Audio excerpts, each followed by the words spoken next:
Good morning. Good morning, Miss. Good morning. Good morning.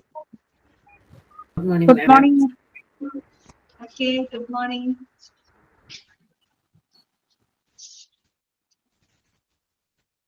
എല്ലാവർക്കും good morning. Good morning, Miss. തുടങ്ങാം. അപ്പൊ നമുക്ക് ഇന്നത്തെ ക്ലാസ് സ്റ്റാർട്ട് ചെയ്താലോ?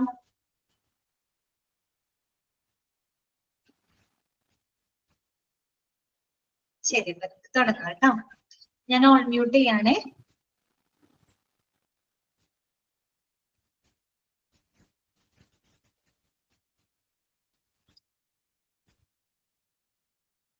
നിങ്ങളുടെ അവിടെയൊക്കെ മഴ പെയ്തായിരുന്നോ? മഴ പെയ്തോ?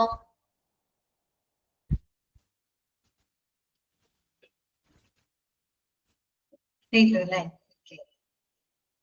ഞങ്ങളുടെ അവിടെ ഇന്നലെ നല്ല മഴയാണ്. ഇത് ചൂടിന് കുറച്ചൊരു ആശ്വാസമുണ്ട്. ശരി, അപ്പൊ നമുക്ക് തുടങ്ങാം കേട്ടോ. ചെറുതായിട്ട് മഴ പെയ്തു അല്ലേ? ഓക്കെ.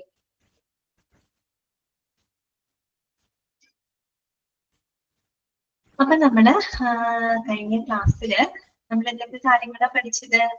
ബ്ലഡ് ബാങ്കിന്റെ പ്രധാനപ്പെട്ട കുറെ ഫംഗ്ഷനുകൾ നമ്മൾ പരിചയപ്പെട്ടു അല്ലെ? എവിടെയാണ് ബ്ലഡ് ബാങ്കിന്റെ ഐഡിയൽ ലൊക്കേഷൻ? എവിടെയാണ് നമ്മൾ പറഞ്ഞത്? എവിടെയാ ideal location of blood bank? എവിടെയാണ് ലൊക്കേഷൻ? എവിടെയാണ് നമ്മൾ കഴിഞ്ഞ ക്ലാസ്സിൽ ഗ്രൗണ്ട് ഫ്ലോർ. അതെ, കറക്റ്റ് ആണ് കേട്ടോ. ഗായത്രി, ശ്രുതി, നസീഹ, അമൃത, അതെ ഗ്രൗണ്ട് ഫ്ലോറിലാണ് കേട്ടോ. ഓക്കെ, കറക്റ്റ് ആണ് കേട്ടോ. ഗ്രൗണ്ട് ഫ്ലോറിലാണ് ഇതിന്റെ ലൊക്കേഷൻ, നമ്മുടെ ബ്ലഡ് ബാങ്കിന്റെ ലൊക്കേഷൻ. പിന്നെ ലൊക്കേഷനുമായിട്ട് ബന്ധപ്പെട്ട് ശ്രദ്ധിക്കേണ്ട ചില കാര്യങ്ങളൊക്കെ നമ്മൾ അവിടെ പറഞ്ഞിരുന്നു. പിന്നെ നമ്മൾ പറഞ്ഞത് ഓർഗാനോഗ്രാമിനെ പറ്റിയാണ് അല്ലെ? അതായത് ഒരു ബ്ലഡ് ബാങ്ക് ഡിപ്പാർട്ട്മെന്റിന്റെ ഓർഗനോഗ്രാം നമ്മൾ പരിചയപ്പെട്ടിരുന്നു. ഏറ്റവും ടോപ്പിൽ ആരായിരിക്കും? മെഡിക്കൽ ഡയറക്ടർ ആയിരിക്കും അല്ലെ? അദ്ദേഹത്തിന്റെ കീഴിൽ ആരാണെന്നാ പറഞ്ഞത്? HOD അല്ലെ? ഹെഡ് ഓഫ് ദ ഡിപ്പാർട്ട്മെന്റ് അല്ലെ? നമ്മുടെ ബ്ലഡ് ബാങ്ക് ഡിപ്പാർട്ട്മെന്റിന്റെ ഹെഡ് ആയിരിക്കും. അദ്ദേഹത്തിന്റെ കീഴില് ചീഫ് ഓഫ് ബ്ലഡ് ട്രാൻസ്ഫ്യൂഷൻ ഉണ്ടായിരിക്കും. അദ്ദേഹത്തിന്റെ കീഴിലായിട്ട് 3 പേരാണ് വരുന്നത് അല്ലെ? ഒന്ന് BTO അല്ലെ? Blood transfusion officer. പിന്നെ വരുന്നത് ക്വാളിറ്റി മാനേജർ, ടെക്നിക്കൽ സൂപ്പർവൈസർ. പഠിച്ചല്ലോ. പിന്നെ BTOന്റെ കീഴിൽ ടെക്നീഷ്യൻ ഉണ്ട്, അസിസ്റ്റന്റ് ടെക്നീഷ്യൻ ഉണ്ട്. ക്വാളിറ്റി മാനേജറുടെ കീഴിൽ പിന്നെ ആരും വരുന്നില്ല. ടെക്നിക്കൽ സൂപ്പർവൈസറുടെ കീഴിൽ ക്ലർക്ക് വരുന്നുണ്ട്, നഴ്സസ് വരുന്നുണ്ട്, PRO വരുന്നുണ്ട് അല്ലെ? പബ്ലിക് റിലേഷൻ ഓഫീസേഴ്സും വരുന്നുണ്ട്. പിന്നെ നമ്മൾ പറഞ്ഞത് ബ്ലഡ് ബാങ്കിനകത്ത് നടക്കുന്ന ടെസ്റ്റുകൾ ഏതൊക്കെയാണ്? 2 നമ്മൾ പറഞ്ഞു നിർത്തി അല്ലെ? ഏതൊക്കെയായിരുന്നു നമുക്കറിയാം. ഒരു വൺസ് ബ്ലഡ് ഈ പറയുന്ന ബ്ലഡ് ബാങ്കിനകത്തേക്ക് കളക്ട് ചെയ്ത് കഴിഞ്ഞാൽ അവിടെ ചെയ്യുന്ന ചില പ്രാഥമികമായിട്ടുള്ള പരിശോധന അല്ലെ? ഒന്നാമത്തെ നമ്മൾ പറഞ്ഞ ഏതാണ്? ഗ്രൂപ്പ് ടെസ്റ്റ് ആണ് അല്ലെ? അതായത് ടൈപ്പിംഗ് അല്ലെ? ഗ്രൂപ്പ് ടൈപ്പിംഗ് ടെസ്റ്റ് ആണ് നമ്മൾ പറഞ്ഞത്. അതിനകത്ത് നമ്മൾ പറഞ്ഞു പൊതുവെ ABO ഗ്രൂപ്പിംഗ് സിസ്റ്റം എന്നാണ് പറയാ അല്ലെ? അതായത് 4 ബ്ലഡ് ഗ്രൂപ്പുകളാണ് ഉള്ളത്. ഏതൊക്കെയാണ്? A ഉണ്ട്, B ഉണ്ട്, AB, അതുപോലെ തന്നെ O ഗ്രൂപ്പ്. അങ്ങനെ 4 ഗ്രൂപ്പുകളാണ് ഉള്ളത്. നമ്മൾ പൊതുവെ പറയും ABO ഗ്രൂപ്പിംഗ് സിസ്റ്റം എന്നാണ് പറയാ. ABO എന്ന് കേൾക്കുമ്പോൾ നിങ്ങൾ 3 ഉണ്ടെന്ന് മാത്രം വിചാരിക്കരുത്. 4 ബ്ലഡ് ഗ്രൂപ്പ് ഉണ്ട്, നിങ്ങൾക്ക് അറിയാവുന്നതാണ്. AB, അതുപോലെ തന്നെ O. ഇനി നമ്മൾ പറഞ്ഞു A എന്ന ബ്ലഡ് ഗ്രൂപ്പിനകത്ത് A എന്ന ആന്റിജനും, B എന്ന് പറയുന്ന ബ്ലഡ് ഗ്രൂപ്പിനകത്ത് B എന്ന ആന്റിജനും, AB ബ്ലഡ് ഗ്രൂപ്പിനകത്ത് Aയും B എന്ന ആന്റിജനും. ഇനി ആന്റിജനുകൾ ഒന്നുമില്ലാത്ത ബ്ലഡ് ഗ്രൂപ്പ് ഏതാണ്? ബ്ലഡ് ഗ്രൂപ്പ് വിത്തൗട്ട് ആന്റിജൻസ് അല്ലെ? ആന്റിജൻസ് ഇല്ലാത്ത ബ്ലഡ് ഗ്രൂപ്പ് ഏതാണ്? അത് O ഗ്രൂപ്പാണ്. മനസ്സിലാക്കിക്കോട്ടെ, ഏത് ഗ്രൂപ്പാണ്? O ഗ്രൂപ്പാണ്. ഓക്കെ, അപ്പൊ നമ്മൾ ആദ്യം ഗ്രൂപ്പ് ടെസ്റ്റ് നോക്കും അല്ലെ? വരുന്ന ഏത് ഗ്രൂപ്പിൽ പെട്ടതാണ് നമുക്ക് അറിയണം. രണ്ടാമത്തത് ഏതാണ് നമ്മൾ പറഞ്ഞത്? RH ടൈപ്പിംഗ് ടെസ്റ്റ് ആണ് പറഞ്ഞത് അല്ലെ? ഇതാണ് RH ടൈപ്പിംഗ് ടെസ്റ്റ് ആണ്. അതായത് ഒരു ബ്ലഡ് ഗ്രൂപ്പ് അത് പോസിറ്റീവ് ആണോ നെഗറ്റീവ് ആണോ എന്ന് തീരുമാനിക്കുന്ന ഫാക്ടർ ആണിത് റീസസ് ഫാക്ടർ എന്ന് പറയുന്നത്. അതിനെ നമ്മൾ ചുരുക്കിയിട്ട് RH ഫാക്ടർ എന്നാണ് പറയുന്നത്. പറഞ്ഞില്ലേ? റീസസ് എന്ന് പറയുന്ന കുരങ്ങുകളിലാണ് അതിന്റെ പരീക്ഷണം നടത്തിയത്. കറക്റ്റ് ആണ് കേട്ടോ. അപ്പൊ അതിനോടുള്ള ഒരു ബഹുമാനാർത്ഥം അങ്ങനെയാണ് അതിന്റെ പേര് റീസസ് എന്ന് വന്നത്. ആ റീസസിന് ചുരുക്കിയിട്ടാണ് RH ടൈപ്പ്. അപ്പൊ RH ഫാക്ടർ ഉണ്ടെങ്കിൽ അത് പോസിറ്റീവ് ആയിരിക്കും. RH ഫാക്ടർ ഇല്ല എങ്കിൽ അത് എന്തായിരിക്കും? നെഗറ്റീവ് ആയിരിക്കും. ഓക്കെ, ക്ലിയർ ആണല്ലോ? ഇതുവരെയാണ് നമ്മൾ കഴിഞ്ഞ ക്ലാസ്സിൽ പറഞ്ഞത് കേട്ടോ. അപ്പൊ 2 ടെസ്റ്റിന് നമ്മൾ പറഞ്ഞു. അടുത്തത് നോക്കാം നമുക്ക്. മൂന്നാമത്തെ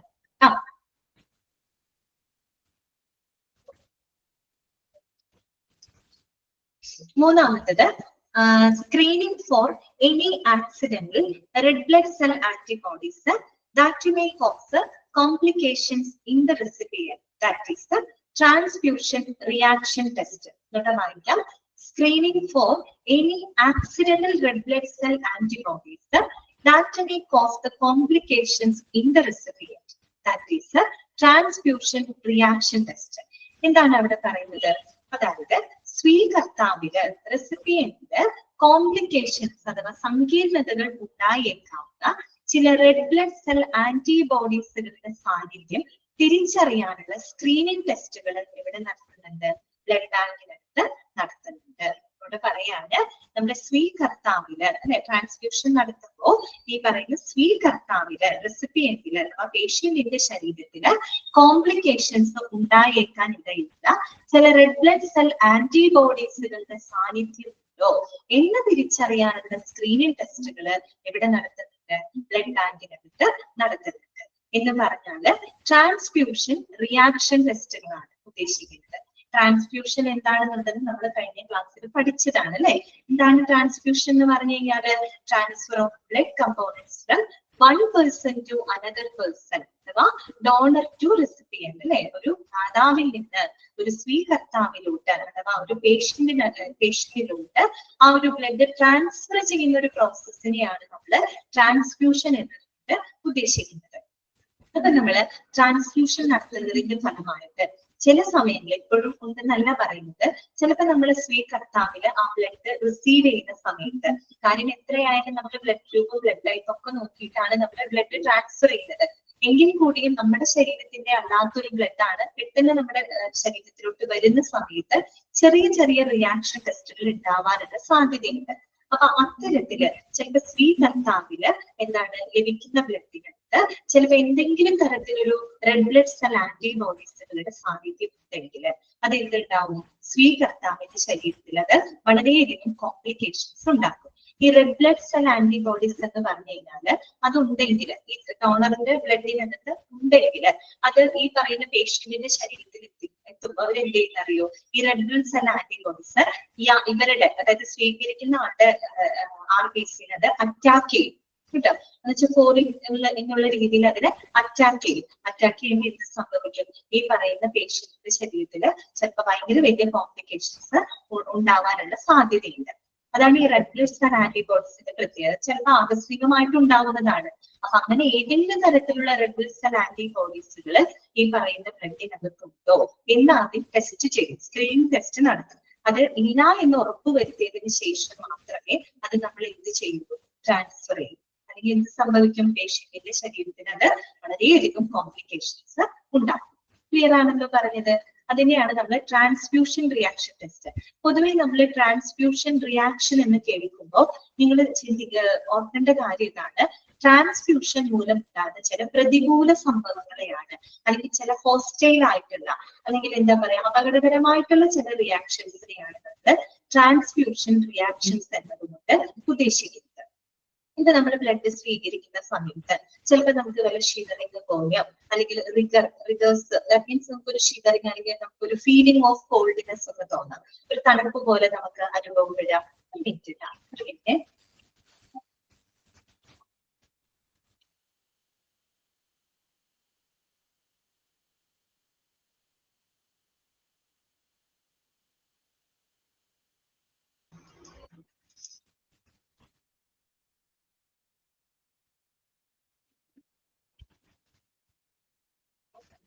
സോറി ഒരു കോഡ് വന്നേ, അതുകൊണ്ടാണ് കേട്ടോ. അപ്പം എന്താണ് ഈ ട്രാൻസ്ഫ്യൂഷൻ നടക്കുന്നത് മൂലം ചില ഉണ്ടാവുന്ന പ്രതികൂല സംഭവങ്ങളെയാണ് നമ്മൾ ട്രാൻസ്ഫ്യൂഷൻ റിയാക്ഷൻ എന്നതുകൊണ്ട് ഉദ്ദേശിക്കുന്നത്. അപ്പൊ നമ്മൾ ചിലപ്പോൾ ബ്ലഡ് സ്വീകരിക്കുന്ന സമയത്ത് ചെറിയ ഷിവറിങ് പോലെ ഷേക്കിങ് പോലെയൊക്കെ നമുക്ക് ഫീൽ ചെയ്യാം. അത് വളരെ മൈൽഡ് ആയിട്ടുള്ള റിയാക്ഷൻസ് ആണ്. മൈൽഡ് ആയിട്ടുള്ള റിയാക്ഷൻസ് തൊട്ട് വളരെ ലൈഫ് ത്രെട്ടണിങ് ആയിട്ടുള്ള റിയാക്ഷൻസ് വരെ ഉണ്ടാവാറുണ്ട്. ചിലപ്പോ ഈ പറയുന്ന പോലെ എന്താണ് GVHD എന്നൊക്കെ പറയാറുണ്ട്, അതായത് ഗ്രാഫ്റ്റ് വേഴ്സസ് ഹോസ്റ്റ് ഡിസീസസ് എന്നൊക്കെ പറഞ്ഞിട്ട്. അതെന്നൊക്കെ പറഞ്ഞാൽ നമ്മൾ ഈ ഡോണറിന്റെ ശരീരത്തിൽ ഉണ്ടാവുന്ന ഇമ്മ്യൂൺ സെല്ലുകള് റെസിപ്പിയന്റിന്റെ ശരീരത്തിന് അറ്റാക്ക് ചെയ്യുന്ന രീതിയിലുള്ള അങ്ങനെയുള്ള റിയാക്ഷൻസ് ഉണ്ടാവാറുണ്ട്. അതെന്നൊക്കെ പറഞ്ഞ് വളരെയധികം ലൈഫ് ത്രെട്ടനിങ് ആയിട്ടുള്ള പ്രശ്നം എന്ന് വെച്ചാൽ ചിലപ്പോൾ മരണത്തിന് വരെ സാധ്യതയുള്ള റിയാക്ഷൻസ് ഉണ്ടാവാറുണ്ട് കേട്ടോ. അപ്പൊ അങ്ങനെയുള്ള രീതിയിലുള്ളൊരു സംഭവമാണ് ഈ റെഡ് ബ്ലഡ് സെൽ ആന്റിബോഡീസുകളുടെ സാന്നിധ്യം. അവ നമ്മൾ കൊടുക്കുന്ന രക്തത്തിൽ ഉണ്ടെങ്കിൽ സ്വീകരിക്കുന്ന വ്യക്തിയുടെ ഈ റെസിപ്പിയന്റിന്റെ ശരീരത്തിൽ എത്തുമ്പോൾ ഈ റെഡ് ബ്ലഡ് സെൽ ആന്റിബോഡീസ് അവരുടെ ശരീരത്തിന് അറ്റാക്ക് ചെയ്യും. അറ്റാക്ക് ചെയ്യുമ്പോൾ അവർക്ക് ഭയങ്കര കോംപ്ലിക്കേഷൻസ് ഉണ്ടാവും.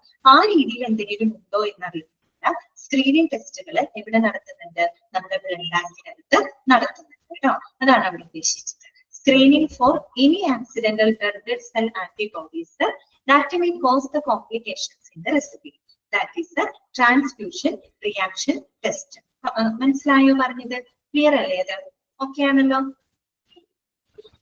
ഓക്കെ അല്ലേ? അടുത്തത് കേട്ടോ. നെക്സ്റ്റ് വരുന്നത് screening four current or past infections including hepatitis viruses B and C, human immunodeficiency virus അഥവാ HIV, ട്രിപ്പോനിമ പാനിഡം ഓർ സിഫിലിസ്. പിന്നെ അടുത്ത ടെസ്റ്റ് എന്താണ് പറയുന്നത്? നിലവിലുള്ളത് അല്ലെങ്കിൽ മുൻപുണ്ടായിരുന്ന ഏതെങ്കിലും തരത്തിലുള്ള ഇൻഫെക്ഷൻസ് ഉണ്ടോ എന്നറിയുന്നതിനുള്ള സ്ക്രീനിങ് ടെസ്റ്റുകളും എവിടെ നടക്കുന്നുണ്ട്? ബ്ലഡ് ബാങ്കിനകത്ത് നടക്കുന്നുണ്ട് അല്ലെ? ഇപ്പൊ നമ്മൾ കൊടുക്കുന്ന ബ്ലഡിനകത്ത് ഏതെങ്കിലും തരത്തിൽ ഇൻഫെക്ഷൻസ് ഉണ്ടെങ്കിൽ നമ്മൾ എന്ത് ചെയ്യണം? ആ ബ്ലഡ് നമുക്ക് കൊടുക്കാനായിട്ട് പറ്റും? ഇല്ല. അങ്ങനെയുള്ള ബ്ലഡ് കൊടുത്തു കഴിഞ്ഞാൽ എന്ത് സംഭവിക്കും? ഈ പറയുന്ന ആളുകൾക്കും കൂടെ ഇല്ലാത്ത ആളുകൾക്കും കൂടെ ഇൻഫെക്ഷൻസ് വരാനായിട്ട് ഇടം അല്ലെ? ഏറ്റവും പ്രധാനമായിട്ട് ശ്രദ്ധിക്കേണ്ട ഒരു കാര്യമാണ് ഏതെങ്കിലും തരത്തിലുള്ള ഇൻഫെക്ഷൻസ് ഉണ്ടോ എന്നറിയുന്നതിനുള്ള സ്ക്രീനിങ് ടെസ്റ്റ്. പ്രധാനമായിട്ടും ചില പ്രത്യേക ടെസ്റ്റുകൾ അവർ എടുത്തു പറയുന്നുണ്ട്. ഏതൊക്കെയാണെന്ന്? Hepatitis viruses B and C. Hepatitis എന്ന് പറഞ്ഞാൽ എന്താണ്? കരൾ വീക്കമാണ് അല്ലെ? ഇൻഫ്ലമേഷൻ ഓഫ് ദ ലിവർ ആണ് കേട്ടോ. കരൾ വീക്കമാണ്. അപ്പൊ ഹെപ്പറ്റൈറ്റിസ് ബി ഉണ്ട്, സി ഉണ്ട്. എന്ന് വെച്ചാൽ സാധാരണ ABCDE എന്ന് പറയുന്ന രീതിയിലുള്ള ഹെപ്പറ്റൈറ്റിസുകൾ ഉണ്ട്. അതിനകത്ത് ഈ പറയുന്ന എയും അതുപോലെ തന്നെ സി അല്ല, എയും ബിയും ഇയും ഒക്കെ കണ്ടാമിനേറ്റഡ് ഫുഡിൽ നിന്നാണ് ഉണ്ടാക്കുന്നത്. മലിനമായിട്ടുള്ള ഭക്ഷണത്തിലൂടെയാണ് എയും ഡിയും ഇയും ഒക്കെ ഉണ്ടാക്കുന്നത്. അതേസമയം ഹെപ്പറ്റൈറ്റിസ് വൈറസ് B-C എന്നൊക്കെ പറയുന്നത് ബോഡി ഫ്ലൂയിഡ്സിലൂടെ വരുന്ന അസുഖങ്ങളാണ് കേട്ടോ. പ്രത്യേകിച്ച് ഈ പറയുന്ന പോലെ സെക്ഷുവലി ട്രാൻസ്മിറ്റഡ് ഒക്കെ ആയിട്ട് വരുന്ന അസുഖങ്ങളാണ്. ആ രീതിയിൽ ബ്ലഡ് ഫ്ലൂയിഡുകളിലൂടെ പകരുന്ന ഇൻഫെക്ഷൻസുകളാണ് കേട്ടോ. ഹെപ്പറ്റൈറ്റിസ് ബി എന്ന് പറയുന്നതും സി എന്ന് പറയുന്നതും അങ്ങനെയാണ്. അപ്പൊ അത്തരത്തിലുള്ള അസുഖങ്ങൾ ഉണ്ടോ എന്നറിയുന്നതിന് സ്ക്രീനിങ് ടെസ്റ്റുകൾ ചെയ്യും. പിന്നെ വരുന്നത് നിങ്ങൾക്കറിയാം HIV ടെസ്റ്റ് അല്ലെ? Human immunodeficiency virus. HIV full form പഠിച്ചു വെക്കുന്നു കേട്ടോ. എന്താണ്? ഹ്യൂമൻ ഇമ്മ്യൂണോ ഡെഫിഷ്യൻസി വൈറസ് ആണ് അല്ലെ? HIV മൂലം ഉണ്ടാകുന്ന അസുഖമാണിത് എയ്ഡ്സ് എന്ന് പറയുന്നത് അല്ലെ? എയ്ഡ്സിന് കാരണമായിട്ടുള്ള വൈറസ് ആണിത് HIV, human immunodeficiency virus. ആ പേരിൽ തന്നെ കിടപ്പുണ്ട് അല്ലെ? ഇമ്മ്യൂണോ ഡെഫിഷ്യൻസി എന്നാണ് പറയുന്നത്. വെച്ചാല് ഒരാളുടെ ഇമ്മ്യൂണിറ്റീനെ ഡെഫിഷ്യന്റ് ആക്കുന്ന, ഇമ്മ്യൂണിറ്റീനെ അറ്റാക്ക് ചെയ്യുന്ന, അഫക്ട് ചെയ്യുന്ന വൈറസ് ആണ് അല്ലെ HIV എന്ന് പറയുന്നത്. HIV വന്നാൽ എന്താ സംഭവിക്കുക? അവരുടെ ഇമ്മ്യൂൺ സിസ്റ്റത്തിനെയാണ് അത് ബാധിക്കുന്നത് അല്ലെ? പ്രതിരോധ ശക്തിയെയാണ് അത് ബാധിക്കുന്നത്. അവരുടെ ഇമ്മ്യൂൺ സിസ്റ്റം വളരെയധികം വീക്കാവും. അടിക്കടി ഇങ്ങനെ ഒരുപാട് അസുഖങ്ങൾ അവർക്ക്, ഇൻഫെക്ഷൻസ്, ഒത്തിരിയേറെ അസുഖങ്ങൾ അവർ പെട്ടെന്ന് അവർക്ക് വരാനായിട്ട് തുടങ്ങും. അങ്ങനെ അവസാനം അവര് മരണത്തിന് കീഴടങ്ങുകയാണ് ചെയ്യുന്നത്. ഓക്കെ, അതാണ് ഇതിന്റെ ഒരു പ്രത്യേക അസുഖം. അങ്ങനെയാണ് ആ രീതി ഇമ്മ്യൂണിറ്റിനെയാണ് അത് കൂടുതൽ എഫക്ട് ചെയ്യുന്നത്. ഇമ്മ്യൂണിറ്റി ഇല്ലാതെ അങ്ങനെ പെട്ടെന്ന് അസുഖങ്ങൾ വരും. അവസാനം ഇമ്മ്യൂണിറ്റി നഷ്ടപ്പെടുന്ന ഒരു സ്ഥിതിയിലോട്ട് വരികയും അവരതിനെ മരണപ്പെടുകയും ചെയ്യുന്നത്. അപ്പോൾ human immunodeficiency virus HIV ടെസ്റ്റുകൾ കണ്ടക്ട് ചെയ്യും. പിന്നെ വരുന്നതാണ് സിഫിലിസ്. സിഫിലിസ് കേട്ടിട്ടുണ്ടോ നിങ്ങൾ? പറങ്കിപ്പുണ്ണ് എന്നൊക്കെയാണ് പറയുന്നത്. മലയാളത്തിൽ അതിന് പറങ്കിപ്പുണ്ണെന്നാണ് പറയുന്നത്, സിഫിലിസ് കേട്ടോ. ഈ പറയുന്ന പോലെ പണ്ട് പറങ്കികള്, അതായത് ആ ഒരു പോർച്ചുഗീസുകാർ ആ ഒരു കാലഘട്ടത്തിലൊക്കെ വന്നിരുന്ന അസുഖങ്ങളാണ്. സെക്ഷുവലി ട്രാൻസ്മിറ്റഡ് ആയിട്ടുള്ള ഡിസീസ് ആണ് കേട്ടോ സിഫിലിസ് എന്ന് പറയുന്നത്. അപ്പൊ ഈ സിഫിലിസ് എന്ന് പറയുന്ന ഒരു ബാക്ടീരിയൽ ഇൻഫെക്ഷൻ ആണ് കേട്ടോ. നമുക്കറിയാം ഇൻഫെക്ഷൻ എന്ന് പറയുമ്പോൾ അത് ബാക്ടീരിയ മൂലം ഉണ്ടാകാം, വൈറസ് മൂലം ഉണ്ടാവാം, അല്ലെങ്കിൽ ഫംഗസ്, പ്രോട്ടോസോവ ഇവയൊക്കെ മൂലം നമുക്ക് ഇൻഫെക്ഷൻസ് ഉണ്ടാവാം. സിഫിലിസ് എന്ന് പറയുന്നത് ഒരു ബാക്ടീരിയൽ ഇൻഫെക്ഷൻ ആണ്. വൈറസ് അല്ല അത് വരുന്നത്, അതൊരു ബാക്ടീരിയ വരുന്ന അസുഖമാണ്. അതിന് കാരണക്കാരനായിട്ടുള്ള ബാക്ടീരിയയുടെ പേരാണ് അവിടെ കൊടുത്തിരിക്കുന്നത്, ട്രിപ്പോനിമ പാനിഡം. നോട്ട് ചെയ്ത് വെക്കണം കേട്ടോ. syphilis is caused by the bacteria. ഏതാണ് ബാക്ടീരിയയുടെ പേര്? എന്താണ്? ട്രിപ്പോനിമ പാൻഡിഡം. ആണ് ട്രിപ്പോനിമ പാൻഡിഡം. ആ ഒരു ബാക്ടീരിയ വരുന്ന ഒരു അസുഖമാണ് സിഫിലിസ് എന്ന് പറയുന്നത് കേട്ടോ. സിഫിലിസ് എന്ന് പറയുന്നത് ശരിക്കും ഒരു സെക്ഷുവലി ട്രാൻസ്മിറ്റഡ് ആയിട്ടുള്ള ഡിസീസസ് ആണ് കേട്ടോ. ക്ലിയർ ആയോ? അപ്പൊ ഇങ്ങനെയുള്ള അസുഖങ്ങൾ ഉണ്ടോ എന്ന് അറിയുന്നതിനുള്ള സ്ക്രീനിങ് ടെസ്റ്റുകൾ ഇവിടെ കണ്ടക്ട് ചെയ്യുന്നുണ്ട്. ബ്ലഡ് ബാങ്കിനകത്ത് നടത്തുന്നത്. പ്രത്യേകിച്ച് ഇങ്ങനെയുള്ള അസുഖം വന്നു കഴിഞ്ഞാൽ ഭയങ്കര പ്രശ്നമാണ്. ഏതൊക്കെയാണ്? ഹെപ്പറ്റൈറ്റിസ് ബി ആൻഡ് സി, അതുപോലെ തന്നെ HIV ടെസ്റ്റുകൾ, സിഫിലിസ് ടെസ്റ്റുകളൊക്കെ കണ്ടക്ട് ചെയ്തിട്ട് അത് ഇല്ല എന്ന് ഉറപ്പുവരുത്തിയതിനു ശേഷം മാത്രമേ നമ്മൾ എന്ത് ചെയ്യുള്ളൂ? ഈ ഒരു ബ്ലഡ് മറ്റൊരാളിലേക്ക് നമ്മൾ ട്രാൻസ്ഫർ ചെയ്യൂ. ക്ലിയർ ആയോ? ഇത്രയേ ഉള്ളൂ നിങ്ങൾക്ക് അതിനകത്ത് പഠിക്കാനായിട്ട്. ഇതിപ്പോ വെറും 4 ടെസ്റ്റുകൾ മാത്രമേ ഇവിടെ കൊടുത്തിട്ടുള്ളൂ. ഇതിൽ കൂടുതൽ ടെസ്റ്റുകൾ നടത്തുന്നുണ്ട്. പക്ഷെ നമുക്ക് ഇത്ര മാത്രം പഠിച്ചാൽ മതി കേട്ടോ. ഏതൊക്കെ ടെസ്റ്റുകളാണ് നടത്തുന്നത്? ഫസ്റ്റ് നമ്മൾ ഗ്രൂപ്പിംഗ് ടെസ്റ്റുകൾ നോക്കുന്നു. രണ്ടാമത് നമ്മൾ ടൈപ്പിംഗ് ടെസ്റ്റ്, RH പോസിറ്റീവ് ആണോ നെഗറ്റീവ് ആണോ എന്നറിയുന്നതിനുള്ള ടെസ്റ്റുകൾ നോക്കുന്നു. മൂന്നാമത് നമ്മൾ പറഞ്ഞത് ട്രാൻസ്ഫ്യൂഷൻ റിയാക്ഷൻ ടെസ്റ്റുകളാണ് അല്ലെ. ഇപ്പൊ ഈ പറയുന്ന സ്വീകർത്താവിന് ഏതെങ്കിലും തരത്തിൽ സങ്കീർണതകൾ ഉണ്ടായേക്കാനിടയുള്ള റെഡ് ബ്ലഡ് സെൽ ആന്റിബോഡീസുകളുടെ സാന്നിധ്യമുണ്ടോ എന്ന് തിരിച്ചറിയുന്നതിനുള്ള സ്ക്രീനിങ് ടെസ്റ്റുകൾ. പിന്നെ നമ്മൾ പറയുന്നത് നിലവിലുള്ളതോ മുൻപുണ്ടായിരുന്നതോ ആയിട്ടുള്ള ചില ഇൻഫെക്ഷൻസിനെ തിരിച്ചറിയാനുള്ള സ്ക്രീനിങ് ടെസ്റ്റുകൾ. പ്രത്യേകിച്ച് അവർ പറയുന്നത് hepatitis B and C, HIV ടെസ്റ്റുകൾ, സിഫിലിസ് ടെസ്റ്റ് അല്ലെ. പ്രത്യേകം നോട്ട് ചെയ്യുക. സിഫിലിസ് എന്ന് പറയുന്നത് പോസിറ്റീവ് ആയിട്ട് ഏതാണ്? ബാക്ടീരിയ ആണ്. Which bacteria? Treponema pallidum. അതുപോലെ HIV ഫുഡ് ഫോം പഠിച്ചു വെക്കണം.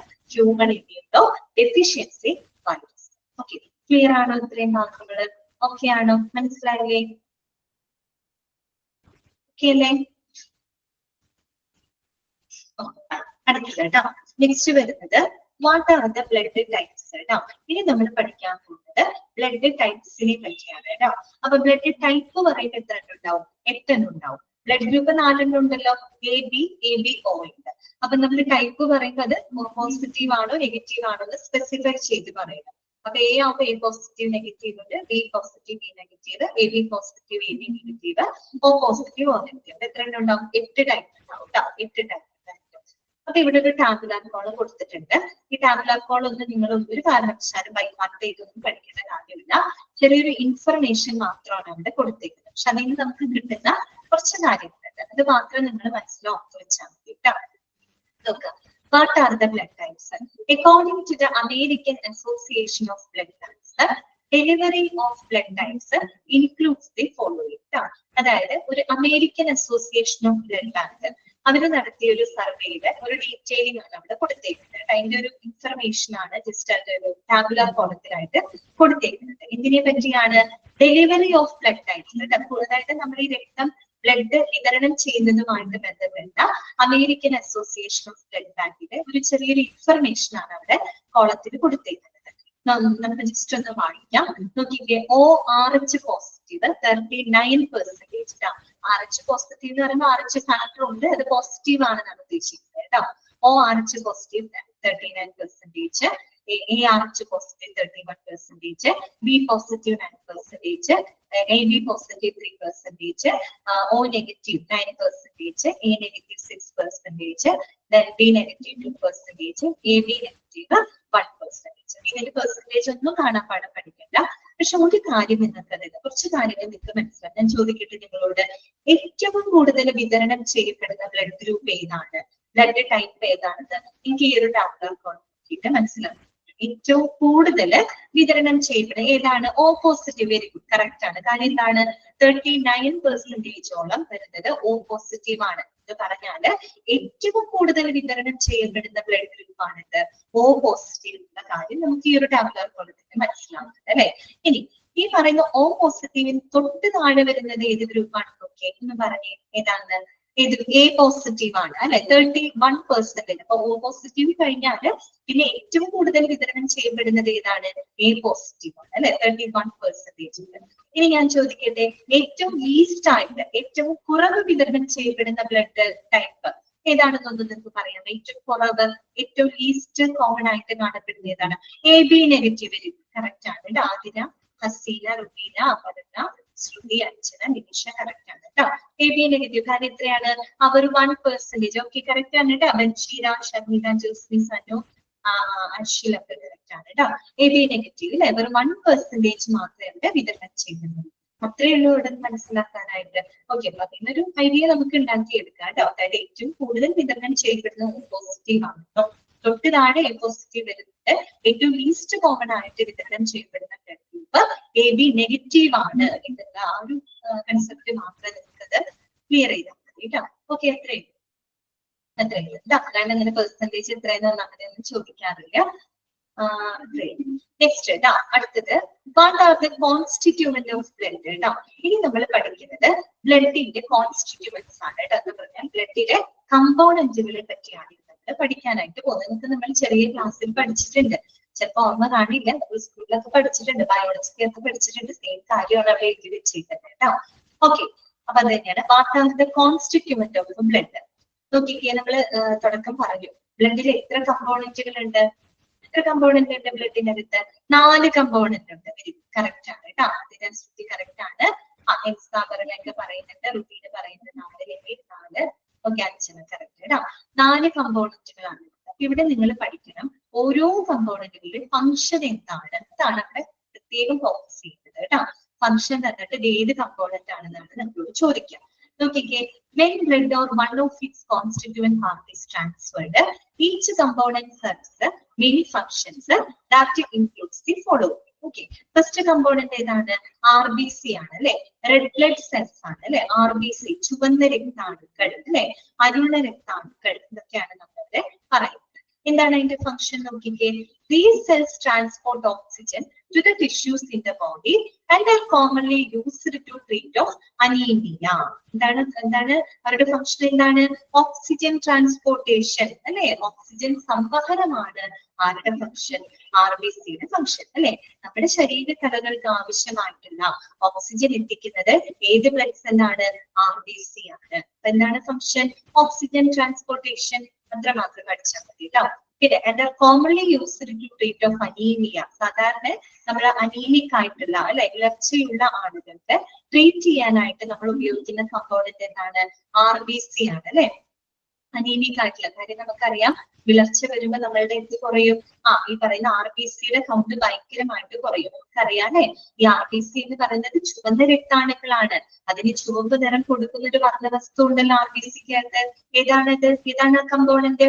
പലപ്പോഴും നമ്മൾ ചെക്ക് ചെയ്യാറുണ്ട്. ഏതാണ് ആ കമ്പോണന്റ്? RBCക്കകത്തുള്ള ഏതാണ് പിഗ്മെന്റ്? ഏതാണ്? ഹീമോഗ്ലോബിൻ. കറക്റ്റ് ആണ്. ശ്രുതി, അതിലേക്ക് പറയുന്നത് ഹീമോഗ്ലോബിൻ ആണ്. എല്ലാവർക്കും അറിയാം അല്ലെ, ഹീമോഗ്ലോബിൻ ആണ് അല്ലെ. ഈ പറയുന്ന ഹീമോഗ്ലോബിൻ അകത്തുള്ള ഒരു മെറ്റൽ ഉണ്ട് അല്ലെ. ഏതാണത്? ഹീമോഗ്ലോബിൻ അടങ്ങിയിരിക്കുന്ന മെറ്റൽ ഏതാണ്? ഏതാണ് metal?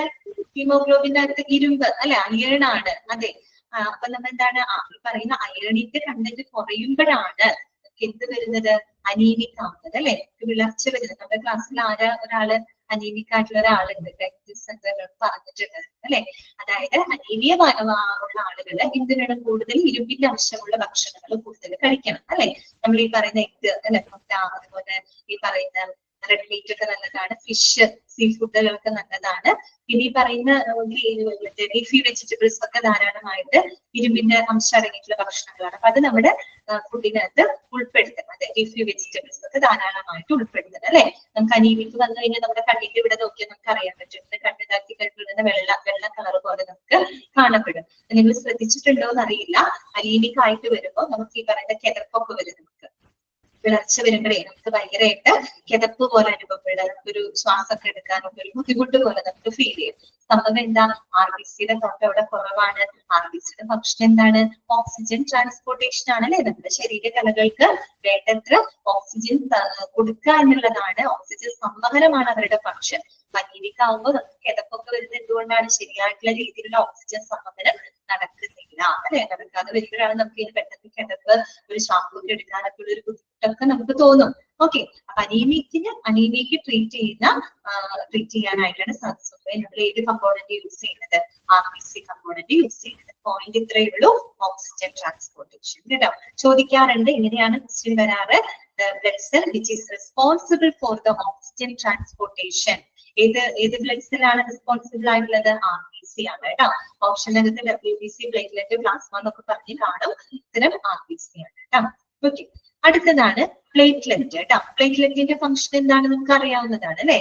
They help the blood to clot അല്ലെ. They help the blood to clot. രക്തം കട്ട പിടിക്കാനായിട്ട് സഹായിക്കുന്ന ബ്ലഡ് സെല്ലാണ് ഇത് പ്ലേറ്റ്ലെറ്റ് എന്ന് പറയുന്നത് അല്ലെ. And are used to treat the leukemia and other forms of cancer അല്ലെ. ലുക്കീമിയ എന്താണ് ലുക്കീമിയ എന്ന് പറഞ്ഞാല് ബ്ലഡ് ക്യാൻസർ ആണ് കേട്ടോ. ലുക്കീമിയ എന്ന് പറഞ്ഞാൽ എന്താണ് ബ്ലഡ് ക്യാൻസർ ആണ്, അതെ രക്താർബുദമാണ്.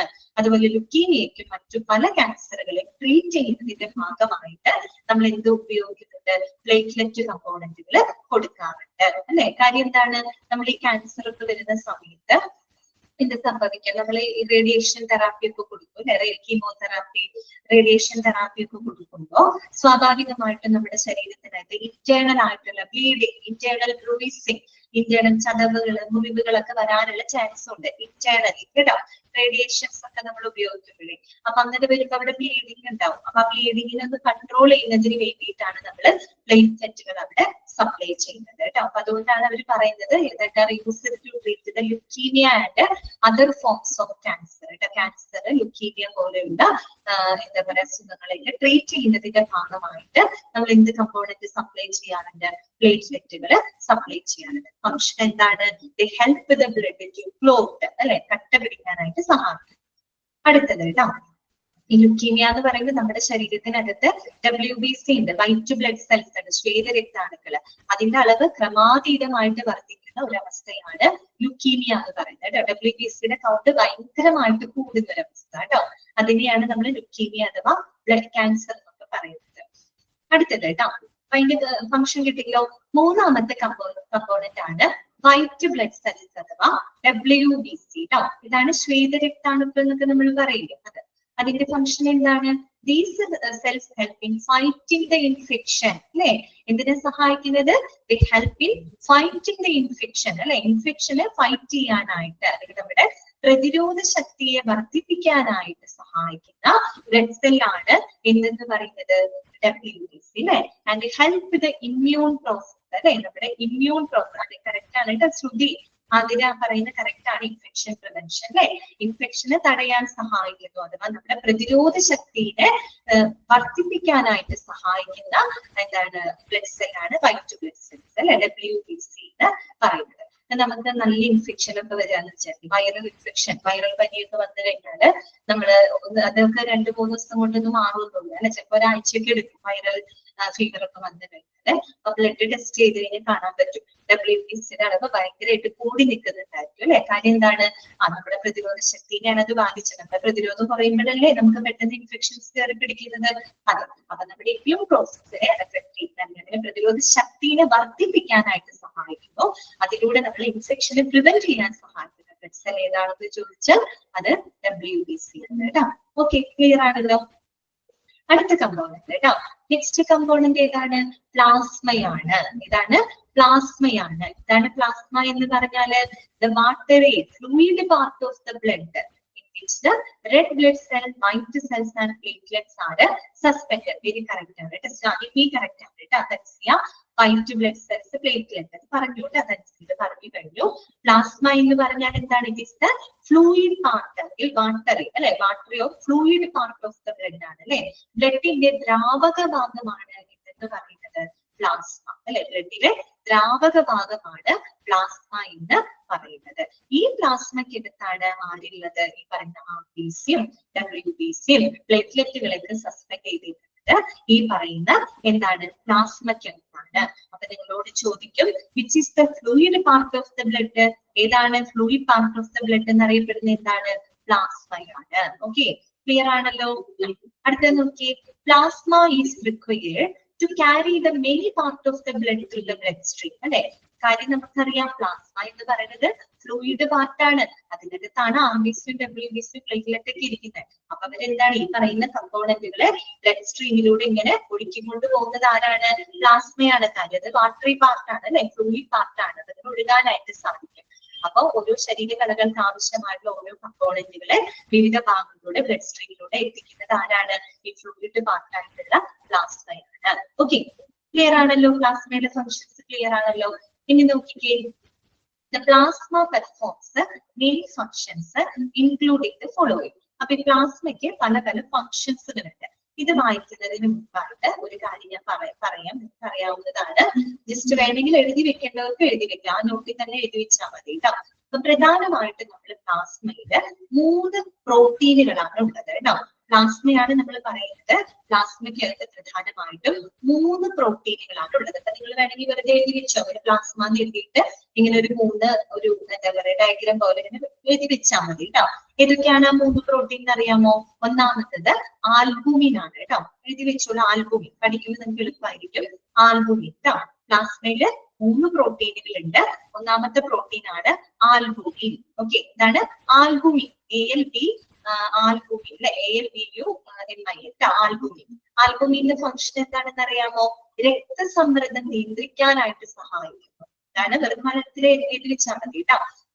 ബ്ലഡ് പ്രഷർ കൺട്രോൾ ചെയ്യും കേട്ടോ. രക്തസമ്മർദ്ദം നിയന്ത്രിക്കാനായിട്ട് സഹായിക്കുന്ന പ്ലാസ്മ പ്രോട്ടീൻ ആണ് ഇതെന്ന് പറയുന്നത് albumin.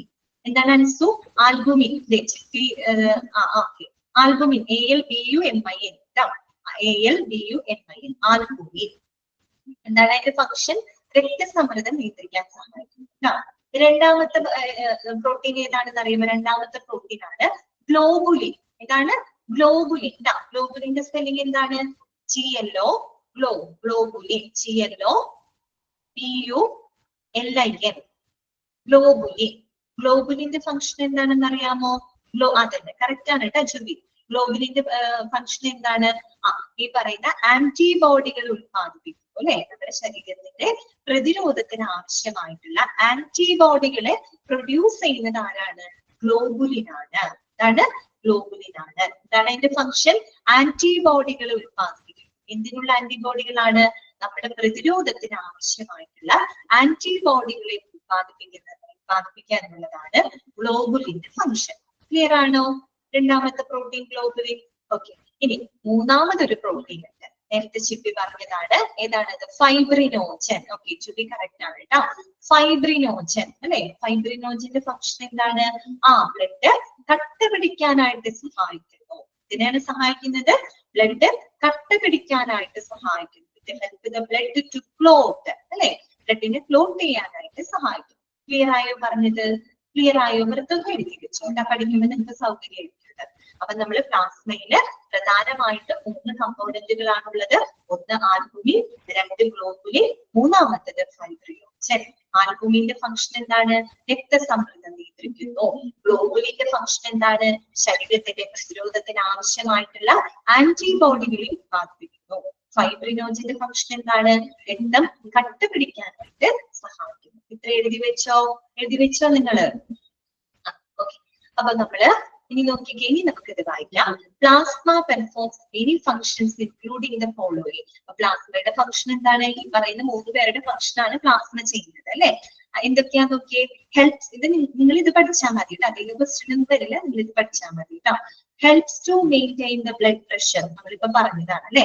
Helps to maintain the blood pressure. രക്തസമ്മർദ്ദം മെയിൻറ്റെയിൻ ചെയ്യാൻ, നിലനിർത്താനായിട്ട് സഹായിക്കുന്നു. നമുക്കറിയാം നമ്മുടെ പ്ലാസ്മയ്ക്കകത്തിൽ ആൽബുമിൻ എന്ന് പറയുന്ന ആളാണ് എന്തിനെ സഹായിക്കുന്നത്? ബ്ലഡ് പ്രഷർ മെയിൻറ്റെയിൻ ചെയ്യാനായിട്ട് സഹായിക്കുന്നത്. പിന്നെന്താണ്?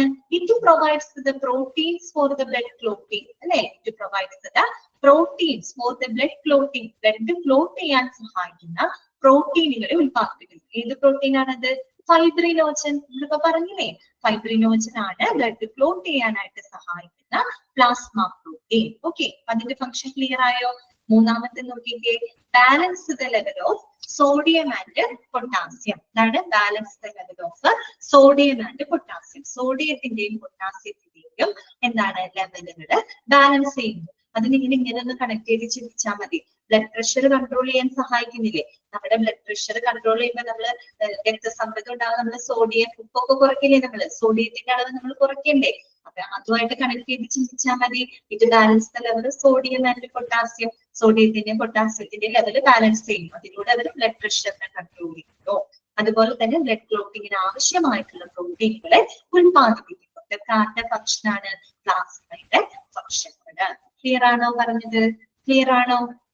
ഓക്കെ ആണോ? ഓക്കെ അല്ലേ? ഇനി നോക്കാം. ഇനി അടുത്തത് ക്രയോ പ്രസിപ്പിറ്റേറ്റ് AHF അഥവാ AHFന്റെ ഫുൾ ഫോം ആണ് എഴുതിയിട്ടുണ്ട്, പഠിച്ചു വെക്കണം. ആന്റി ഹീമോഫിലിക് ഫാക്ടർ, ഇതാണ് ആന്റി ഹീമോഫിലിക് ഫാക്ടർ കേട്ടോ.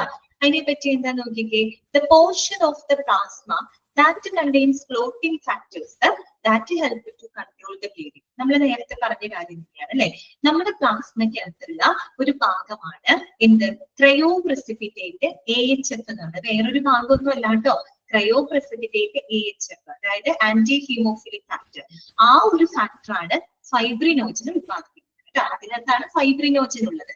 ഇതേ ഫൈബ്രിനോജൻ ആണ് എന്തിനെ സഹായിക്കുന്നത്, ബ്ലീഡിങ് കൺട്രോൾ ചെയ്യാനായിട്ട് സഹായിക്കുന്നത്. നമ്മൾ നേരത്തെ പ്ലാസ്മയിലെ പ്രോട്ടീൻ ഫൈബ്രിനോജൻ എന്ന് പറഞ്ഞില്ലേ, ആ ഫൈബ്രിനോജൻ ഉത്പാദിപ്പിക്കുന്ന ഫാക്ടറാണ് എന്ത്, ക്രയോ പ്രസിപ്പിറ്റേറ്റ് AHF കേട്ടോ. Cryo precipitate anti haemophilic factor. ആ ഫാക്ടറാണ് ആര് ഉത്പാദിപ്പിക്കുന്നത്, ഫൈബ്രിനോജൻ ഉത്പാദിപ്പിക്കുന്നത്. ഈ ഫൈബ്രിനോജൻ ആണ് ഇതിനെ സഹായിക്കുന്നത്, ബ്ലഡ് ക്ലോട്ട് ചെയ്യാനായിട്ട് സഹായിക്കുന്നത്. ഒരു തരത്തില് ബ്ലഡിനെ ബ്ലീഡിങ്ങിനെ കൺട്രോൾ ചെയ്യാനായിട്ട് സഹായിക്കുന്നത്. ഓക്കെ ആണല്ലോ. ഇനി നോക്കിക്കേ, albumin, immune globulin and clotting factor. ഏതാണ് ക്ലോട്ടിംഗ് ഫാക്ടർ, ഫൈബ്രിനോജൻ അല്ലെ. Clotting factor concentrate may also be separated and processed for the transfusion. ഇപ്പൊ നമ്മള് ബ്ലഡ് ബാങ്കിനകത്ത് നമ്മൾ RBC, WBC, പ്ലാസ്മ എന്നിങ്ങനെ സെപ്പറേറ്റ് കമ്പോണന്റ് ആയിട്ട് നമ്മൾ വെക്കുന്നില്ലേ, എന്നതുപോലെ പ്ലാസ്മയുടെ പ്രോട്ടീനുകൾ എന്ത് ചെയ്യാറുണ്ട്, സെപ്പറേറ്റ് ആയിട്ട് തന്നെ അവര് സ്റ്റോർ ചെയ്യാറുണ്ട്. പ്ലാസ്മ മാത്രമായിട്ട് പ്ലാസ്മയുടെ ഇങ്ങനെ ആൽബുമിന്റെ ഒരു കമ്പോണന്റ് ആയിട്ട്, ഗ്ലോബുലിന്റെ ഒരു കമ്പോണന്റ് ആയിട്ട്, ഫൈബ്രിനോജൻ ഒരു കമ്പോണന്റ് ആയിട്ട്, അങ്ങനെ സെപ്പറേറ്റ് ആയിട്ട് അതിനെയും എന്ത് ചെയ്യാറുണ്ട്, ഇതുപോലെ തന്നെ റിസർവ് ചെയ്യാറുണ്ട് എന്നാണ് അവിടെ പറയുന്നത്. ക്ലിയർ ആണോ? അപ്പൊ നമ്മൾ പഠിച്ചത് എന്താ, നമ്മള് കോൺസ്റ്റിറ്റ്യൂവന്റ് ഓഫ് ബ്ലഡ് ആണ് പഠിച്ചത് അല്ലെ. ബ്ലഡിൽ 4 കമ്പോണന്റുകൾ ഉണ്ട്. ഒന്നാമത്തെ കമ്പോണന്റ് RBC ആണ്, അതിന്റെ ഫംഗ്ഷൻ ഓക്സിജൻ ട്രാൻസ്പോർട്ടേഷൻ ആണ് അല്ലെ. അനീമിയ ട്രീറ്റ് ചെയ്യാനായിട്ട് നമ്മൾ ഉപയോഗിക്കുന്ന കമ്പോണന്റ് RBC ആണ്. ഓക്കെ. രണ്ടാമത്തെ കമ്പോണന്റ് പ്ലേറ്റ്ലെറ്റ് ആണ്. പ്ലേറ്റ്ലെറ്റിന്റെ ഫംഗ്ഷൻ എന്താണ്, it help the blood to clot അല്ലെ. ബ്ലഡിനെ ക്ലോട്ട് ചെയ്യാനായിട്ട് സഹായിക്കുന്ന ബ്ലഡ് സെൽ ആണ് പ്ലേറ്റ്ലെറ്റ് എന്ന് പറയുന്നത്. മൂന്നാമത്തത് WBC ആണ്. അതിന്റെ ഫംഗ്ഷൻ എന്താണ്, help in fighting the infection, അല്ലെങ്കിൽ it help the immune process അല്ലെ. പ്രതിരോധ ശക്തി വർദ്ധിപ്പിക്കാൻ, അല്ലെങ്കിൽ നമ്മള് ഇൻഫെക്ഷനെ പ്രിവെന്റ് ചെയ്യാൻ സഹായിക്കുന്ന ബ്ലഡ് സെൽ ആണ് WBC എന്ന് പറയുന്നത്. പ്ലാസ്മ എന്ന് പറഞ്ഞാൽ എന്താണ്, it is the fluid part of the blood ആണ്. ഫംഗ്ഷൻ എന്തൊക്കെയാണ് നമ്മൾ പറഞ്ഞത്, it helps to maintain the blood pressure, it maintains the level of sodium and potassium, it provides the എന്താ പറയുക proteins for the blood clotting. നമ്മൾ തിരിച്ചു തന്നെ പഠിച്ചു അല്ലെ. ആൽബുമിൻ ഉണ്ട്, ഗ്ലോബുലിൻ ഉണ്ട്, ഫൈബ്രിനോജൻ ഉണ്ട് എന്ന് നമ്മൾ പറഞ്ഞു. ഓക്കെ. ഇനി anti haemophilic factor, cryo precipitate anti haemophilic factor ആണ് ആര് ഉത്പാദിപ്പിക്കുന്നത്, നമ്മുടെ ഫൈബ്രിനോജനെ ഉത്പാദിപ്പിക്കുന്നത്. പിന്നെ നമ്മൾ ഈ പറയുന്ന പോലെ ആൽബുമിനെയും ഗ്ലോബുലിനെയും ഫൈബ്രിനോജനെയും സെപ്പറേറ്റ് കമ്പോണന്റുകളായിട്ട് തന്നെ എവിടെ സ്റ്റോർ ചെയ്യുന്നുണ്ട്, ബ്ലഡ് ബാങ്കിനകത്ത് സ്റ്റോർ ചെയ്യുന്നുണ്ട്. ക്ലിയർ ആണല്ലോ. ഇനി അവിടെ നിന്ന് തരാവുന്ന ഒരു കൺഫ്യൂസിംഗ് ക്വസ്റ്റ്യൻ ആണ് ഞാൻ പറയുന്നത് കേട്ടോ. ഒന്ന് ശ്രദ്ധിച്ച് കേൾക്കുക. നിങ്ങളോട് ചോദിക്കുകയാണ്, ദ ബ്ലഡ് സെൽ, ശ്രദ്ധിക്കുക കേട്ടോ, the blood cell which is responsible for the blood clotting എന്ന് ചോദിക്കുകയാണെങ്കിൽ എന്തായിരിക്കും നിങ്ങൾ ആൻസർ പറയാ? The blood cell which is responsible for the blood to clot എന്ന് ചോദിക്കുകയാണെങ്കിൽ എന്തായിരിക്കും നിങ്ങൾ ആൻസർ ചെയ്യാം? എന്തായിരിക്കും നിങ്ങൾ ആൻസർ ചെയ്യാം? ടൈപ്പ് ചെയ്തു. നിങ്ങളുടെ ചോദ്യം പറയാം. The blood cell which is responsible for the blood to clot എന്തായിരിക്കും? പ്ലേറ്റ്ലെറ്റ്. വെരി ഗുഡ്, കറക്റ്റ് ആണ് കേട്ടോ. ബൻഷീറ ഷിഫിന കറക്റ്റ് ആണ്. ഇനി അടുത്തൊരു ക്വസ്റ്റ്യൻ ശ്രദ്ധിച്ച് കേൾക്കണേ. The plasma protein that is responsible for the blood to clot. ഏതായിരിക്കും answer? The plasma protein which is responsible for, very good, correct ആണ് കേട്ടോ. നിമിഷ പറഞ്ഞു ഫൈബ്രിനോജൻ, ശ്രുതി ഫൈബ്രിനോജൻ, അതിന് കറക്റ്റ് ആണ്. എന്താണ് അവിടെ കൺഫ്യൂസിംഗ് ഫാക്ടർ? ചോദ്യം ശ്രദ്ധിച്ചില്ലെങ്കിൽ നമുക്ക് പണി കിട്ടും അല്ലെ. എന്താണ് ആദ്യത്തെ ചോദ്യം എന്തായിരുന്നു? The blood cell that is responsible for the blood clot, blood ക്ലോട്ടിനെ സഹായിക്കുന്ന രക്തകോശം ഏതാണെന്ന് ചോദിച്ചാൽ അത് പ്ലേറ്റ്ലെറ്റ് ആണ്. രക്തം കട്ട പിടിക്കാൻ സഹായിക്കുന്ന പ്ലാസ്മ പ്രോട്ടീൻ എന്നാണ് ചോദിക്കുന്നത്. ഉത്തരം ഫൈബ്രിനോജൻ ആണ്. കാര്യം എന്താണെന്നറിയോ? ഓപ്ഷൻ അകത്ത് ഇത് രണ്ടും കാണും, ഫൈബ്രിനോജനും കാണും, പ്ലേറ്റ്ലെറ്റും കാണും. ചോദ്യം പെട്ടെന്ന് വായിക്കും. നിങ്ങൾ കാണുന്നത് ബ്ലഡ് ക്ലോട്ട് മാത്രമായിരിക്കും. അത് ചിലര് പ്ലേറ്റ്ലെറ്റിന് ആൻസർ ചെയ്യും, ചിലര് ഫൈബ്രിനോജൻ ആൻസർ ചെയ്യും. ചിലപ്പോ രണ്ടും ആൻസർ ശരിയാണോ എന്ന് വെച്ചാൽ ശരിയാണ്, പക്ഷെ ചോദ്യം ശ്രദ്ധിക്കണം. പ്ലാസ്മ പ്രോട്ടീൻ ആണ് എടുത്ത് ചോദിക്കുന്നെങ്കിൽ ഫൈബ്രിനോജനും, ബ്ലഡ് സെൽ ആണ് ചോദിക്കുന്നെങ്കിൽ പ്ലേറ്റ്ലെറ്റിന് ആൻസർ ചെയ്യുന്നത്. അത് തെറ്റിപ്പോകരുത്, അതുകൊണ്ടാണ് ഞാൻ പറഞ്ഞത്. തെറ്റിയിട്ടില്ല, നിങ്ങൾ കറക്റ്റ് ആയിട്ടാണ് ആൻസർ പറഞ്ഞത്, അതുകൊണ്ട് പ്രശ്നം കൺഫ്യൂഷൻ ഉള്ളവർക്ക് വേണ്ടിയിട്ട് പറഞ്ഞത് കേട്ടോ. ക്ലിയർ ആണല്ലോ അത്രയും ഭാഗം? ഓക്കെ ആണല്ലോ?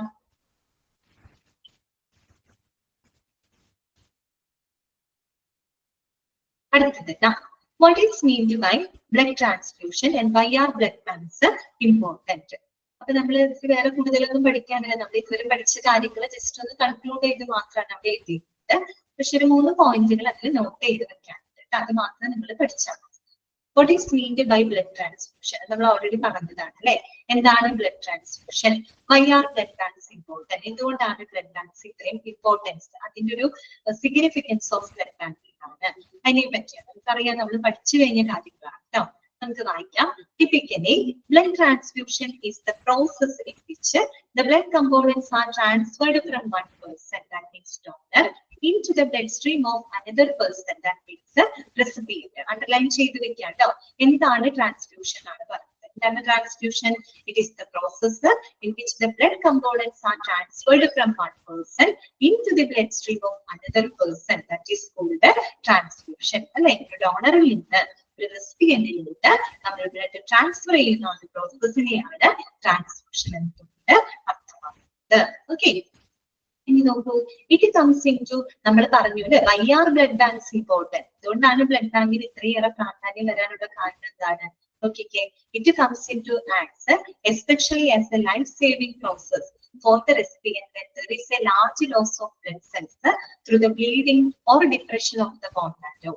Blood transfusion is considered as a noble cause. അല്ലെ, നമുക്കറിയാം ശരിക്കും ബ്ലഡ് ട്രാൻസ്ഫ്യൂഷൻ എന്ന് പറയുന്നത് ഏറ്റവും മഹത്തായിട്ടുള്ള ഒരു വലിയൊരു കാര്യമാണ് അല്ലെ. കാര്യം എന്താണ്?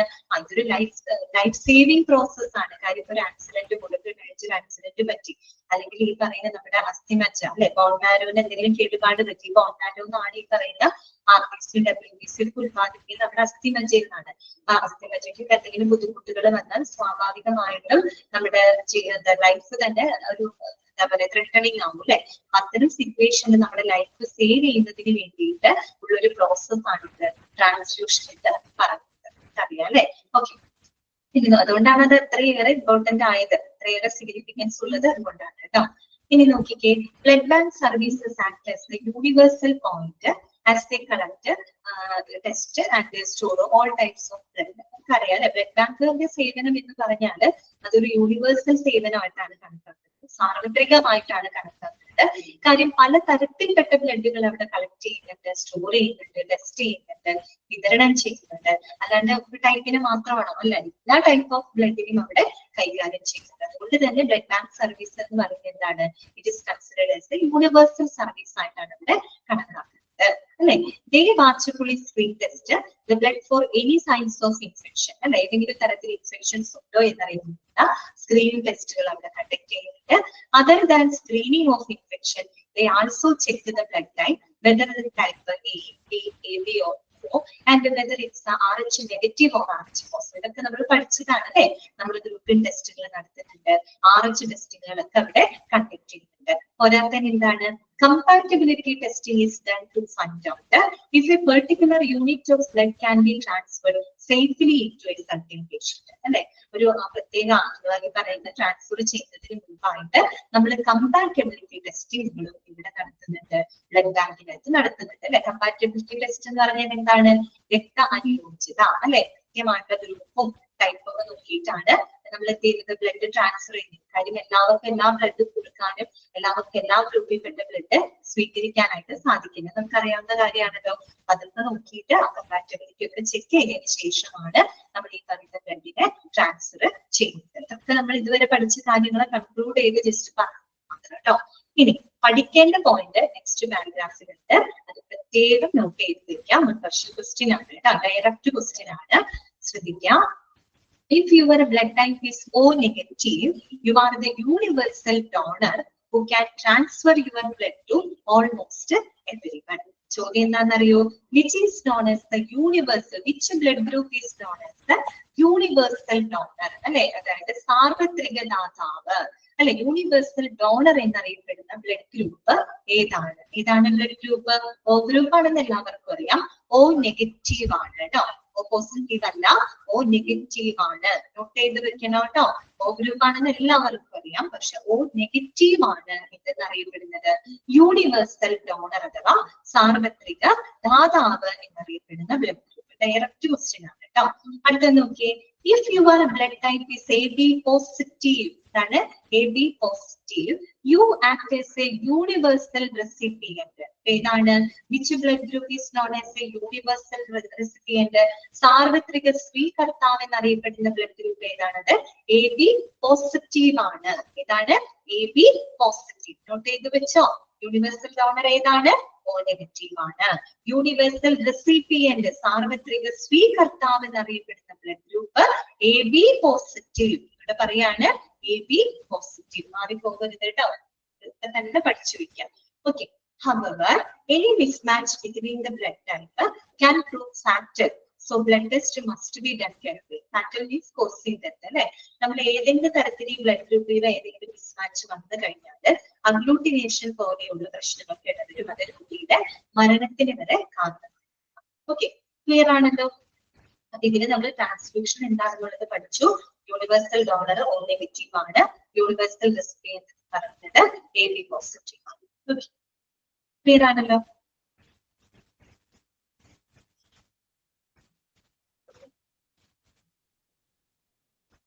നെക്സ്റ്റ് അടുത്ത് നോക്കുന്നത് when is blood transfusion needed. അപ്പൊ പ്രധാനപ്പെട്ട ഭാഗങ്ങളൊക്കെ കഴിഞ്ഞു കേട്ടോ.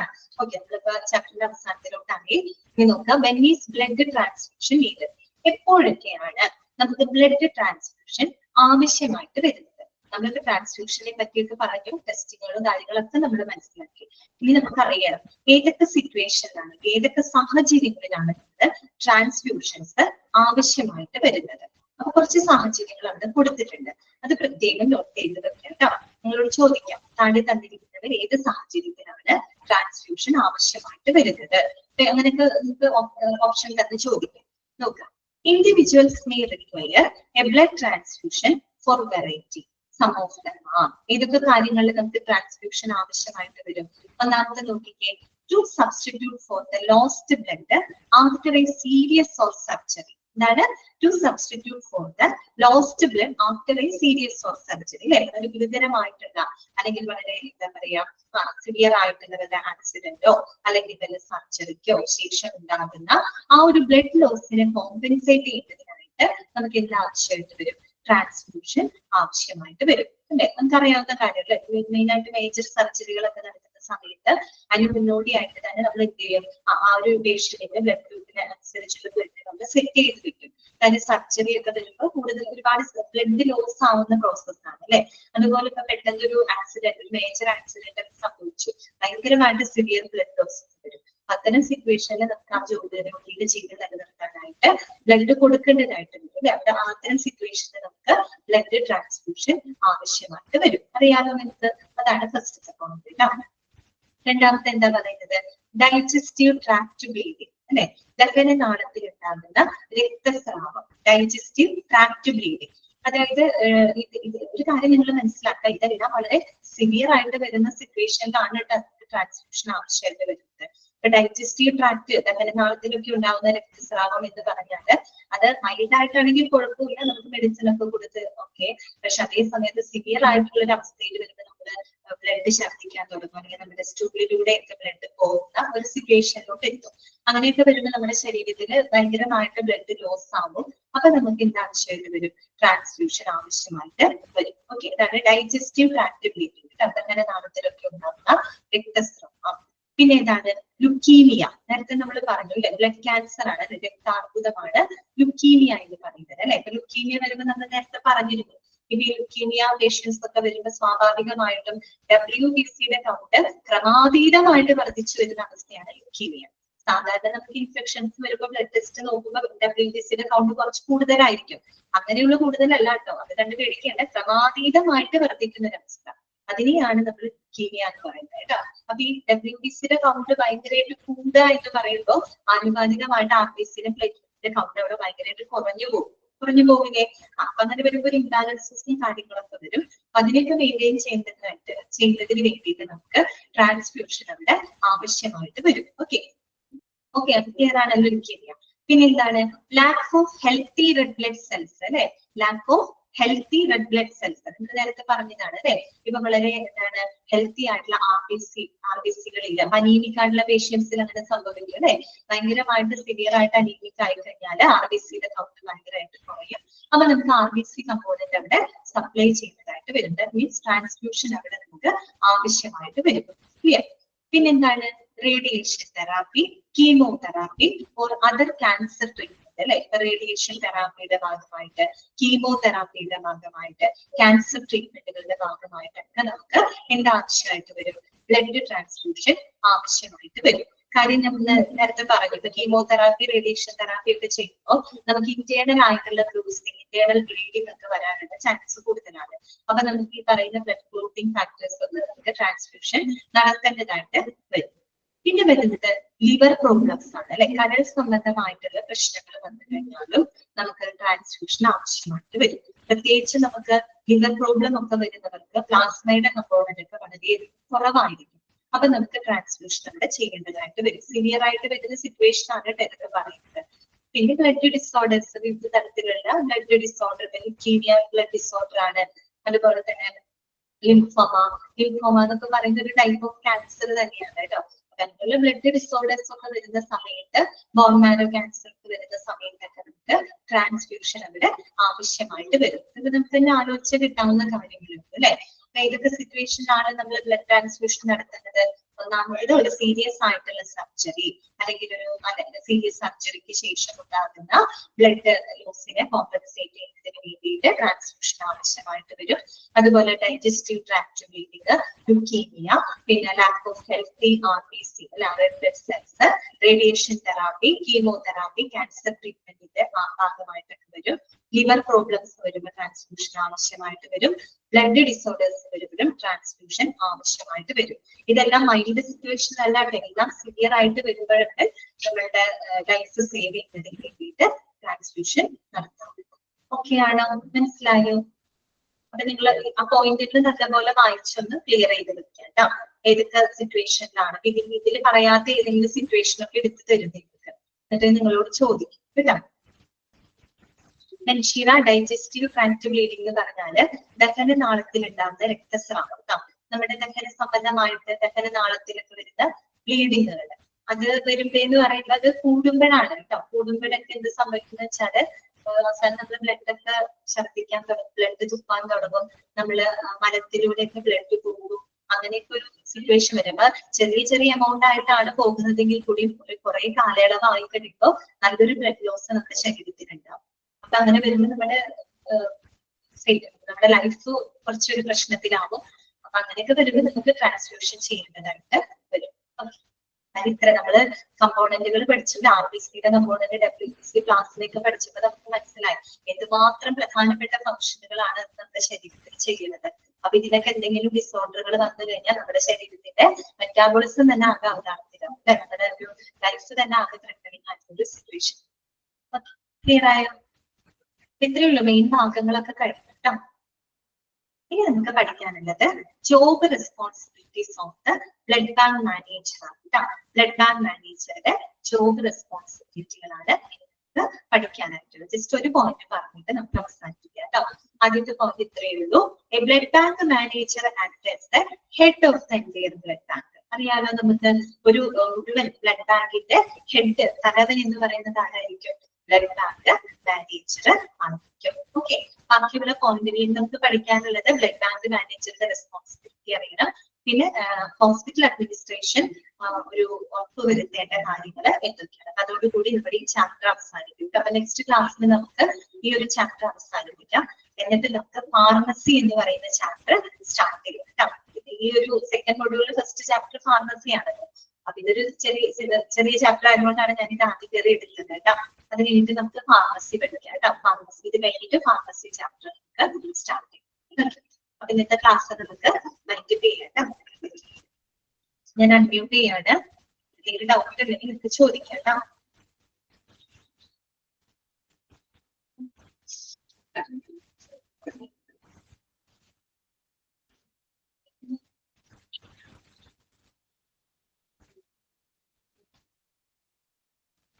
Thank you.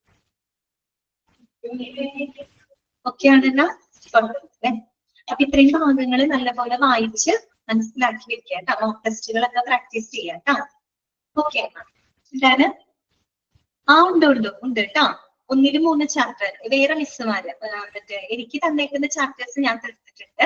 പിന്നെ മിലു മിസ്സും ആതിര മിസ്സും തീർക്കും കേട്ടോ. അവരവരുടെ ചാപ്റ്ററിൽ എല്ലാവരും തീർക്കും കേട്ടോ. അതൊന്നും പേടിക്കണ്ട. ഒരു ചാപ്റ്റർ പോലും നിങ്ങൾക്ക് പെൻഡിങ് വരില്ല കേട്ടോ. അതൊന്നും നിങ്ങൾ ഓർത്ത് ടെൻഷൻ ആവണ്ട. ഞങ്ങൾ ആരും ഒരു ചാപ്റ്റർ പോലും മിസ് ചെയ്യില്ല കേട്ടോ. അത്രയും കോർഡിനേറ്റഡ് ആയിട്ടാണ് നമ്മൾ മുന്നോട്ട് പോകുന്നത്. അതിനെപ്പറ്റി ടെൻഷൻ ആവണ്ട കേട്ടോ. നമ്മള് എല്ലാം നോക്കാറുണ്ട്. ഓരോരുത്തരുടെ ചാപ്റ്റേഴ്സ് ഏതൊക്കെയാണ് ഏതൊക്കെ കവർ ചെയ്ത് പോകുന്നുണ്ട്. അതൊക്കെ ഞങ്ങൾ പ്ലാൻ ചെയ്തിട്ടാണ് കേട്ടോ വരുന്നത്. അതിനെപ്പറ്റി ടെൻഷൻ. അത് ശരി കേട്ടോ.